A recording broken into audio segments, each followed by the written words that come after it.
Hey guys, Hemi Vertical.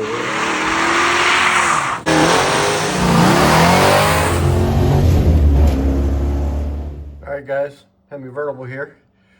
Taking a look at this power brake booster on my 69 Charger.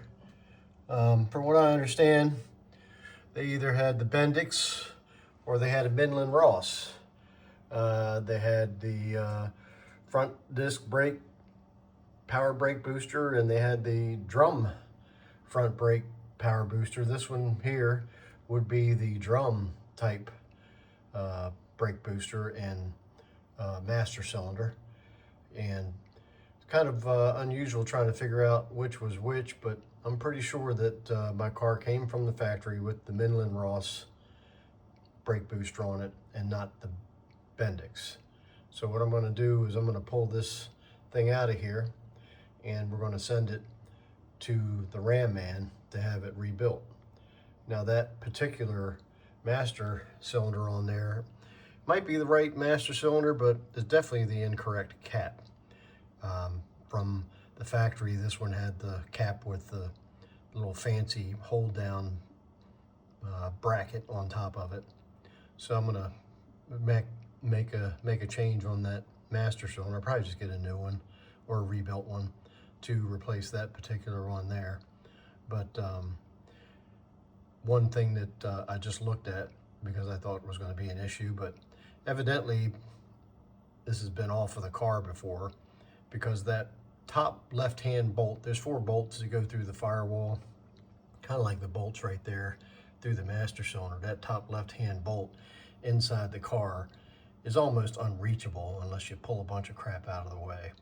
And what's funny is evidently somebody's been in there before, because the master cylinder and the booster was out and put back in, and they only put 3 bolts in it. And I was watching another video online, and the guy found the same thing. He only had 3 bolts in it. Now, did they do that from the factory? I would doubt it. I would think maybe that all this was in there before they put any of the stuff up in there, so it was easier to get to that particular bolt. But now with everything in the way, you can't even hardly see the bolt inside. Let's check it out. I am gonna point this up in there, but kind of probably a waste of time because you're not gonna be able to see it. But you know, basically it's pretty simple. You know, there's 1 bolt there, and then you can't see. There's the other bolt on the other side, and then there's one up in the top there. You can't see any of that, but it's almost there's the other one up in the top on the left-hand side. So basically, thank goodness, you know, the one that's up in there, you can't even see it. You got to crawl underneath the whole column, the whole dash there, and look up from the backside. But it's just a whole mess of stuff up in there. So I'm really glad that maybe somebody's been there before, or from the factory they had just didn't put that bolt in. But we're going to go ahead and pull that baby out of there and send her out to get rebuilt. And one of the things I got to do to start out with is I'll go ahead and pop that cap, drain all the the brake fluid out of there. I'll use my little vacuum tool or my brake bleeding tool just to suck it out of there and put it in a can and recycle it. But get to start with, we just need to get the liquid out of there, and then we can disconnect everything and pull her out. All right, let me get on it. All right guys, so I was able to get to those 3 bolts up in there with just the got a long extension here with a little wobbler end on there, and a 1/2 inch deep socket. Took off all 3 of those 1/2 inch bolts, so we should be able to pull that booster off the firewall as soon as we get it drained down.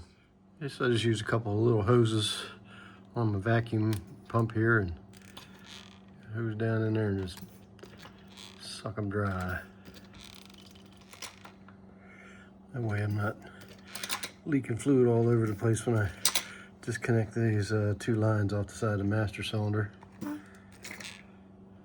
Try to make as little mess as I can, because all that does is make you spend time cleaning it up, which is less time you got to work on stuff.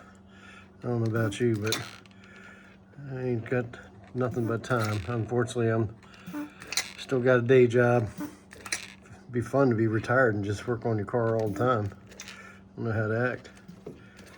I would not know how to act.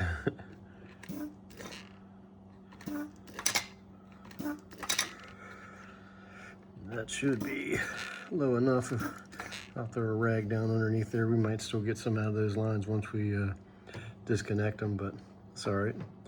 We'll just soak it up in a rag and keep it clean. All right, so after taking off those 3 bolts holding on that booster on the firewall, we also need to disconnect the pedal and the bracket that is bolted on the inside here on the firewall, so we can pull that whole thing out of there.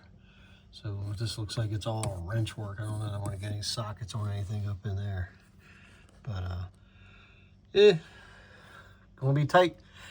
Might have to pull that crooked, check that, you see that crooked clutch rod. I'm not really sure how the hell that happened, but definitely bent that clutch rod at some point in time. If this helps anybody, I basically have a 3/4 wrench on the left side holding that nut, and I have a 11/16 wrench on the other side here that I'm using to take the nut off the other side of that the brake pedal. Doesn't come out there real easy, but you know, once you get it moving, not the fastest moving thing, but I'm pretty sure it's not meant to come off of there too easy. Be nut falling out of the brake pedal on the way driving down the road. Hopefully you got some resistance so it doesn't come out easy. All right, guys. Oh, let me see. Try to get that. Wrenching, baby, wrenching. Oop, gotta get that back up. Use 2 hands. Not sure if I'll ever get that spring back on there. Definitely an unusual piece, but not sure if it's absolutely necessary. Kind of looks like it holds that rod up, the brake rod, but you know, once it's bolted in there, I'm not really sure why it would need to be held up. But I have to read up on that a little bit. Wish I could have filmed myself doing that, but you know, that's basically what I had to use. That turns out that damn top left bolt was in there. Oh my God, that was really tough to get to. But just used a 3/8 ratchet extension. It's a wobbler extension, but I didn't use the wobbler part of it. Just push it down. If you push it down tight, it doesn't wobble. But I put a 3/8 universal on it and a long 1/2 inch socket. And I tried to use my automatic Milwaukee, but for some reason, without having any kind of feel to take and get a hold of that bolt, it would just kept letting the socket fall off. So I had to do the whole thing manually. I even tried once I loosened it up to use the automatic, but it just kept pulling through the front of the up on top of there. I guess the booster is leaning forward, so it was putting tension on the screw still. And when it got to the end, it was tight as well. But whew, man, we got it. It was like a fight, but she fell out of there. So let me go see if we can pull that booster out of the wall now. Now, I took the bolt off the top there, but you know, on my Challengers, my e-bodies, I never had to take that plate off. But I don't know if the plate comes off with the booster or not. Let's see what happens.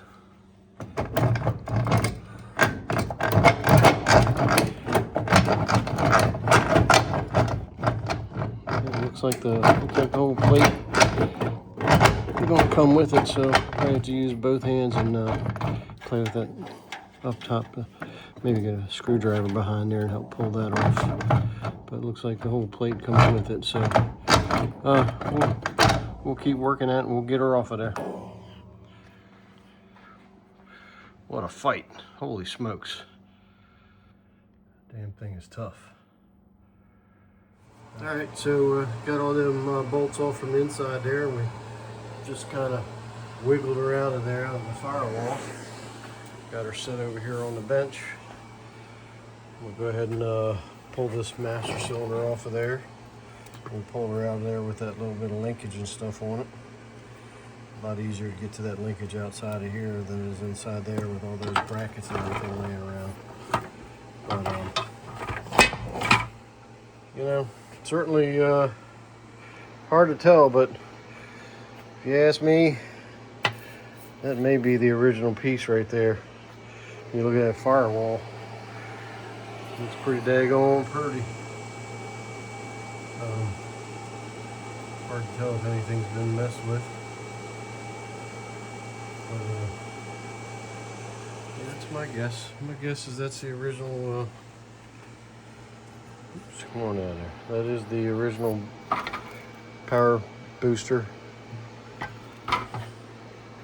Came with the car, so we'll have her shipped out, get her rebuilt, get her back on there so I'll have some brakes in the spring. All right, guys, this is pretty cool. You know, when I got this thing out and looking at it, I couldn't see any numbers or anything on it, so I figured, you know, gotta be, you know, some aftermarket thing. But I looked online to see where the numbers should be. They actually had some that had like a tag on this section here, but the numbers are actually on top. This will be okay for snow wash, so we shouldn't need no more than this. So about 4 months and a few $100s later, we got our booster back from the Ram Man, completely rebuilt. It's got a nice little push rod sticking out the front there. We'll have to make sure that that's not sticking out too far because you don't want your brake master cylinder engaged once you bolt it on there. You want it to engage after you push the brake pedal. So we'll get her on there and we'll start getting this baby put back together. Looking pretty good. Gotta get these lines back on here.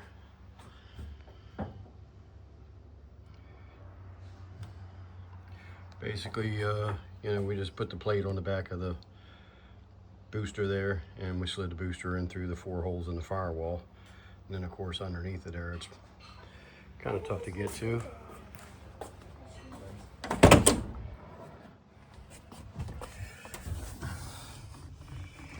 Pretty much, I'm probably gonna have to drop this power steering box to get to the 1 bolt up on the other side. There's 2 bolts in there. Really, the one up top is almost really tough to get to. You got to get a socket and an extension over top of the bracket up there. That little one on the bottom up there was pretty easy to get to, but I gotta, there it is right there. That one's pretty easy to get to, but there's one all the way up on top that I got to get to that I might have to drop this column out of the way to get to. And of course we have to unplug the battery because the brake light stayed on. I could have just unplugged the wire there, but I have this linkage in here that's that piece bottoms bolts to the bracket frame in the back there.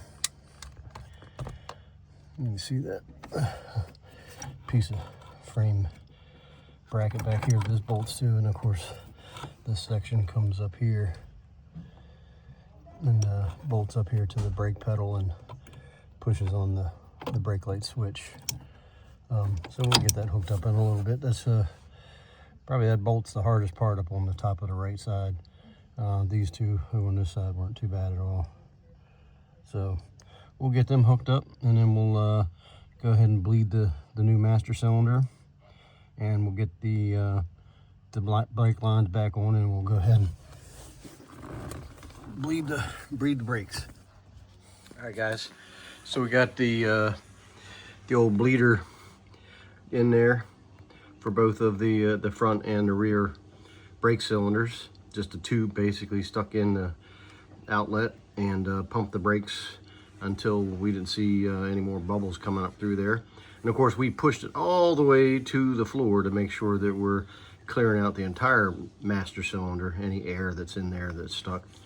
So we're going to go ahead and try to hook up these brake lines to the proportioning valve.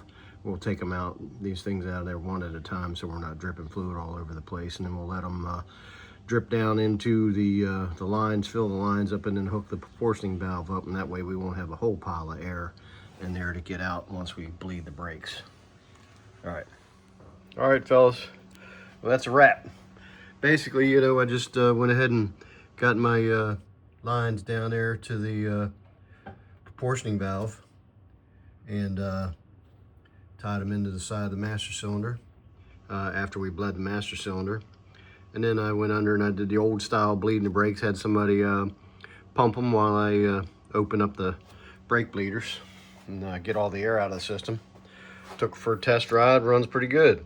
Got a lot of pedal travel on this thing. I'm not really sure why. I might have to pull that master cylinder off and maybe adjust that bar out a little bit if I can. See if I can get some of that travel out. But it had a lot of travel before, but before I rebuilt it, it was sticking. It wasn't coming back all the way up and the brakes were dragging. So, but now that's gone away. I still have the travel, but she's basically ready for the next car show. We'll get her out and enjoy driving it around.